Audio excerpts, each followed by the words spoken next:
Hi everyone, Aiden here with etrailer. Today we're going to be taking a look at these TeraPump Fuel Transfer Pumps.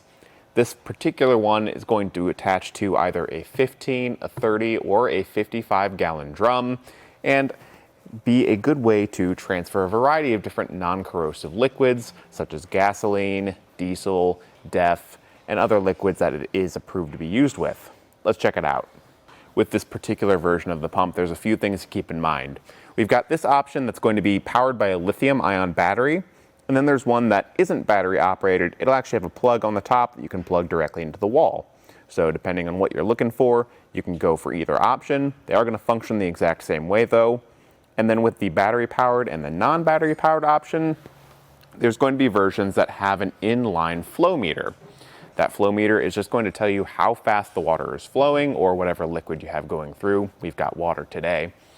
But again, both of those function the exact same way, just one has a flow meter, one doesn't. So the reason I say other liquids that it is approved to be used with is because the internal seals here are designed with those liquids in mind. There's other versions of this pump that it'll attach to the same things, but the internal seals are different to make it work with things like ethanol. So if that's something you need it for, or you aren't sure exactly if the liquid you plan on using this with is approved for it, just check out the product page and find the right one for you. If you are going to be using it for a variety of different things, definitely thoroughly wash it out beforehand, just because you don't want any sort of cross-contamination. Realistically though, I think if you get this, you've got one thing in mind that you intend on using it for, and if you've got a second one, then just get a second pump. As far as using it goes, you can flip it to the on position, you'll hear the pump turn on. Nothing's going to be flowing out quite yet because we do have the trigger, and this does swivel around so I can walk over to our bucket to just try it out and pull the trigger and get the flow going. It does go at up to 4.2 gallons per minute, which is pretty fast, and it's working really well right now. At the top here, we have this handle that can be flipped around to hold that trigger in the on position so you can do it hands-free, or if you want to, you can ease off of it to slow the flow so you don't have to have it on full blast all the time. And after about 30 seconds of use, our 5-gallon bucket is pretty much halfway filled, maybe a little over halfway. So that 4.2 gallons per minute, definitely something I believe, and it's working really well. When it's not in use, the handle does have a hook on the side, so it fits perfectly on our drum, or there's a spot on the actual pump to hook it there too. So it's ready to go and it's out of the way. Nothing's gonna drain out of it whenever you turn it off. Disconnecting the hose here, I am curious to see if any residual liquid is in the tube.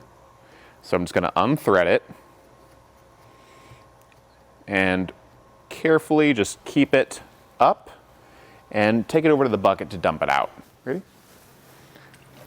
So after running some liquid through it, I can probably change my grip a bit here to better drain it out. There is a little bit of water left in the tube, but nothing crazy. So depending on what you are running through here, if you ever take it off, just be careful of that. As far as how it attaches to the drum, this threads on right here. I can undo it to remove it. And inside we've got a telescoping rod for the intake.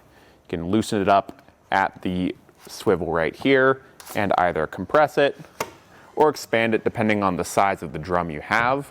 The intake is at the very bottom right here with a stainless steel mesh filter. And then for our larger drum, we'd have it in probably the most expanded position all the way down to the bottom, where it will then just thread in to the opening. If you get the version of it with the battery, you can check the charge level by just pressing the button on the back, and it has an LED indicator to show you the approximate charge level. You can remove it and recharge it back here with the included cord. A fully charged battery can move up to 238 gallons and fully recharges in 3 hours. If you've got multiple versions of this pump, let's say you've got the one that can pump ethanol instead of this one that can't, the battery is interchangeable, so they are universal in that aspect within the other options. And overall, I think this works really well. I think whether you're on a farm, a garage, a shop, anywhere where you might be having these large barrels and needing to fuel things up, this is going to work really well. The hose is more than long enough at 79 inches, so it can reach from the drum to wherever you need to go. So if you need something that's somewhat mobile and able to fuel things up or just move other liquids, I think this is a really nice option, and I think it's well designed. Thanks for watching.